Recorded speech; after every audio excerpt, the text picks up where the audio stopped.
अस्सलाम वालेकुम वरहमतुल्लाहि वबरकातुहू। मैं हूं मोहम्मद अदनान, आपकी खिदमत में हाज़िर।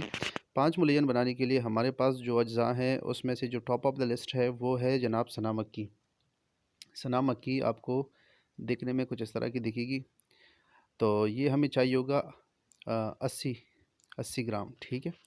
तो कुछ लोग ऐसे करते हैं कि सना मक्की ले आते हैं, ठीक 80 ग्राम। तो 80 ग्राम वो लेते आते हैं, लेकिन उनके साथ एक टेक्निकल प्रॉब्लम ये होती है कि उनको ये नहीं पता कि सना मक्की साफ़ करते वक्त इसमें से तकरीबन 20 ग्राम जो है ना वो इलायची वगैरह निकल आती है। तो हमारे पास जो बाकी मकदार बचती है वो ठीक नहीं आती, नुस्खे के हिसाब से वो ठीक नहीं आती।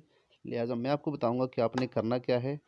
जब भी आपने सना मक्की ले आनी हो, आप तकरीबन 100 ग्राम ले आइएगा, ठीक है। 100 ग्राम ले आके आप जब उसको साफ़ करेंगे तो उसमें से तकरीबन आपको 80 ग्राम साफ़ी जो है ना वो निकल आएगा। अब जैसे कि इस हज़रत ने मुझे ला के दिए हैं, तो उसको 80 ग्राम तो इसने ला के दिए, लेकिन ये है 66 ग्राम, ठीक है। अब इसमें से तकरीबन 16 ग्राम जो है ना, ये मैंने अपनी तरफ से पाउडर जो मेरे पास ऑलरेडी पड़ा हुआ है वो डालना है इसमें, ठीक है। आपने क्या करना है, 100 के करीब जो है ना वो आपने ले आनी है। और उसमें से जब आप इलायची वगैरह साफ़ करेंगे तो आपके पास जो साफ़ी माल बचेगा वो नुस्खे के हिसाब से बिल्कुल फिट बैठेगा, ठीक है। और दूसरी बात ये है कि सना मक्की में भी दो तरह की होती हैं। एक तो ये वाला कलर है, एग्जैक्ट ये वाला, ठीक है। आप इसको अगर मैं कुछ चेक करवाऊँ, ये ठीक है। एक है ये, और एक है थोड़ा ग्रीन कलर का होता है, उसके पत्ते भी जो है ना वो थोड़े सिमेट्रिक टाइप होते हैं, और मतलब वो बड़ी साफ़ होती है। आपने ना ये वाली लेनी है, जंगली, ठीक है। इसमें आपको इंशाल्लाह फ़ायदा ज़्यादा होगा बनिस्बत वो जो दूसरी किस्म की जिसको हाइब्रिड सना मक्की बोलते हैं, जो इधर उधर के फार्म्स वगैरह में उगाए जाते हैं। आपके लिए बेहतर जो है ना, सबसे बेहतर यही है कि आप ना इसको ले लें। सेकंड नंबर पे हमारे पास आता है सुंड।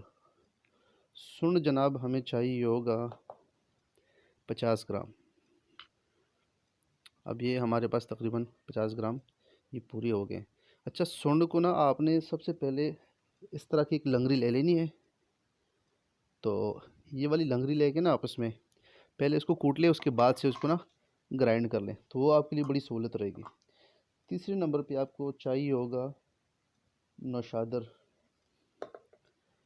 नौशादर आप जब बाज़ार से लेकर आएंगे तो वो आपको ज़्यादा साफ़ नहीं मिलेगी, वो आपको करीब करीब इस कंडीशन में मिलेगी। नौशादर आपने ठीकरी वाले ले आना है।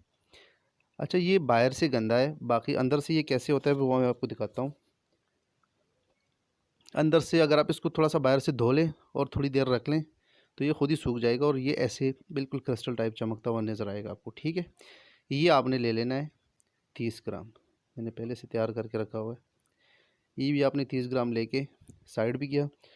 काली मिर्च हमने सिर्फ़ और सिर्फ 10 ग्राम ही ले लेने, 10 ग्राम इस नुस्खे के लिए काफ़ी है, ठीक है। ये सारी चीज़ें लेके आपने सबसे पहले सना मक्की को कूटना है। सना मक्की के लिए आपको बेस्ट तो यही है कि पहले आप इसको हाथ से क्रश कर लें।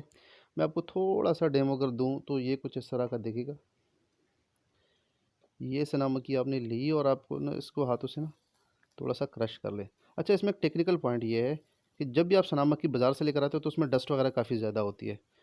तो बेहतर, सबसे बेहतर और एहसन तरीका ये है, अगर आपके पास टाइम है और आपने अपने लिए बनाना है तो आपने ना इसको थोड़ा सा धो लें इसको, तो इसकी मिट्टी वगैरह निकल जाएगी, ठीक है। इसकी मिट्टी वगैरह निकल जाएगी तो आप फिर उसको सुखा लें। सूख के ये बिल्कुल बेहतरीन कलर में आपके साथ आ जाएगा, और सबसे बड़ी बात यह कि जो पत्थर वगैरह होते हैं वो भी इसके निकल आएंगे, ठीक है। और इसके बाद आप धूप में इसको रखें, तो जब ये बिल्कुल जो है ना चूरा चूरा होने लगे ना धूप में, तो इसकी जो नमी है वो सारी ख़त्म हो जाएगी और ये ग्राइंड करने में बहुत ईजी हो जाएगा। कुछ लोग इसको ग्राइंड तो कर लेते हैं, लेकिन फिर जब उसको छानते हैं तो उसमें बहुत ज़्यादा जो है ना वो डंडियाँ वगैरह निकल आती हैं, जो ऑब्वियसली इस तरह के पत्ते होते हैं। तो इसको जो स्टेम्स है ना ये इसके अंदर पड़ी रहती हैं। तो कुछ लोगों को वो सूट करती हैं, कुछ लोगों को वो सूट बिल्कुल भी नहीं करती। लिहाजा आपने क्या करना है, जितनी ज़्यादा आप सफाई से काम करोगे इंशाल्लाह उतनी ही ज़्यादा आपको इसका रिज़ल्ट मिलेगा। तीसरी बात ये कि अगर आपने अपने लिए बनाना है, और मतलब सेहत से ज़्यादा तो कुछ भी नहीं है, और हम इस पे तो कंप्रोमाइज़ कर ही नहीं सकते। तो जब भी आप पाउडर बनाओ, पाउडर आपने बना लिया, पाउडर बनाने के बाद आपने क्या करना है, इस तरह की एक लंगरी लेके, मैंने आपको पहले भी एक दिखाई, इस तरह की एक लंगरी लें और उसमें इस तरह का हमवार, ठीक है, आपको एक मिल जाएगा। तो इससे आप ना इसको ना रगड़ाई शुरू करें। तो जितना इसका साइज़ कम होता चला जाएगा, जितना ये अच्छा फ़ाइन पाउडर की तरफ जाएगा, इंशाअल्लाहुल अज़ीज़ अल्लाह ने चाहा तो इसका रिज़ल्ट भी वैसे ही निकलेगा। ठीक है? अब नेक्स्ट स्टेप की तरफ चलते हैं कि इसको ग्राइंड कैसे करते हैं, तो चलते हैं नेक्स्ट स्टेप की तरफ। अच्छा जी, तो सना मक्खी को कूटने के लिए अगर आपके पास प्रोफ़ेशनल ग्राइंडर होता है, तो वो तो ज़्यादा बेस्ट है।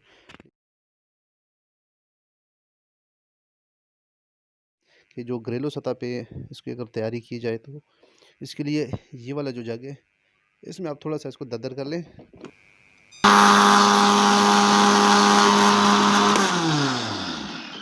अब हम इसमें इसको तकरीबन ग्राइंड कर सकते हैं, ईज़िली ये हमारा काम कर लेगा। तो ये है कि आप इसको छान लें तो जो भी इसके अंदर वो डंडियाँ वगैरह हैं वो सारी निकल आपके पास प्योर पाउडर आपके पास हाथ में आ जाएगा, जो कि मतलब मज़ीद आपके इस्तेमाल के लिए सबसे अच्छी कंडीशन में आ सकता है।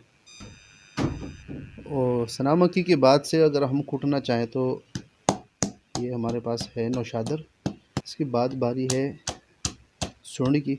सूंड का भी यही तरीक़ेकार है, आप एक-एक करके सूंड को कूटें तो ये आपके लिए ज़्यादा फिज़िबल रहेगा। अगर आप इसको अकेले कूटना चाहें तो ये आपके ब्लेड्स को रोक सकता है। फिर इसको लंगड़े में कूटें, लंगड़े में कूटने के बाद उसको थोड़ा-सा हाथ से ऐसे-ऐसे करके, ठीक है, इसको चलाएँ, इंशाल्लाह आपके लिए फ़ायदेमंद साबित होगा। सारी चीज़ें तकरीबन जो बाकी 3 आइटम हमारे पास बचती हैं वो एक ही जार में आ जाएँगी और आप बिस्मिल्लाह पढ़ के इसको कूटना शुरू कर दें, तो देखते हैं क्या रिज़ल्ट आता है। देखते हैं कि हमारा ब्लेड इसे रोकता है या नहीं रोकता। बिस्मिल्लाहिर्रहमानिर्रहीम। जी बिल्कुल, हमारा ब्लेड इससे रोकता है। अगर आपके साथ ये वाले मसाइल आ रहे हैं तो आप इसको थोड़ा शेक करके फिर इधर से इसका ब्लेड चेक करें कि आया ये रिलीज़ हो गया कि नहीं। अगर तो ये रिलीज़ हो गया तो आप थोड़ी-थोड़ी ट्राया दे के इससे ये काम चला सकते हैं। ठीक है? इस तरह शेक करके चेक करें ब्लेड घूम रहा है, नहीं घूम रहा।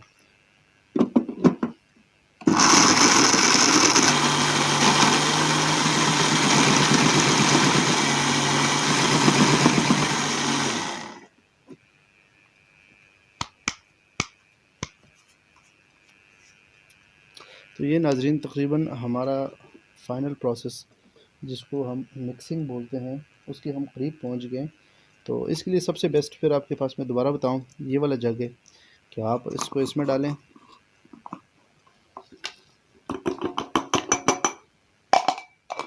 इसके बाद आती है बारी सना मक्खी की, तो सना मक्खी भी इसमें आप डाल दें। सना मक्खी डालने के बाद इसका हम बंद कर देते हैं ढक्कन और आती है बारी हमारी फाइनल मिक्सेशन की।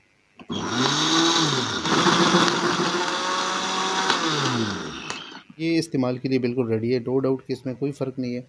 बस आप इसको अच्छी तरीके से किसी बॉटल में अच्छी तरीके से डाल के इसको शेक करें। तो भले आप इसके 500 मिलीग्राम वाली कैप्सूल भर दें, तो या जो भी आपने इसको तरीक़ा इस्तेमाल में लाना है, चमची से भी खा सकते हैं। तो चमची से खाते वक्त कुछ लोगों को ये अंदाज़ा होता है कि इसमें ना नमक है, तो जनाब इसमें नमक तो होता नहीं है, जो हमारे खुर्दनी नमक है। इसमें जो नमक वाला जायका है वो आता है नौशादर से। और नौशादर के बारे में आता है, हमारे हुक्मा कहते हैं कि ये 9 दर जो है ना वो खोलता है, नौशादर। तो ये जिस्म की जितनी भी बंदिशें हैं ना, ख्वाह जिस्म के किसी भी हिस्से में, इंशाल्लाह वो आपको दिखने को नहीं मिलेंगी। और मुझे अल्लाह से पूरी उम्मीद है कि आज की वीडियो आपको काफ़ी ज़्यादा पसंद आई होगी। लाइक, सब्सक्राइबर और शेयर ज़रूर कीजिएगा। Thank you.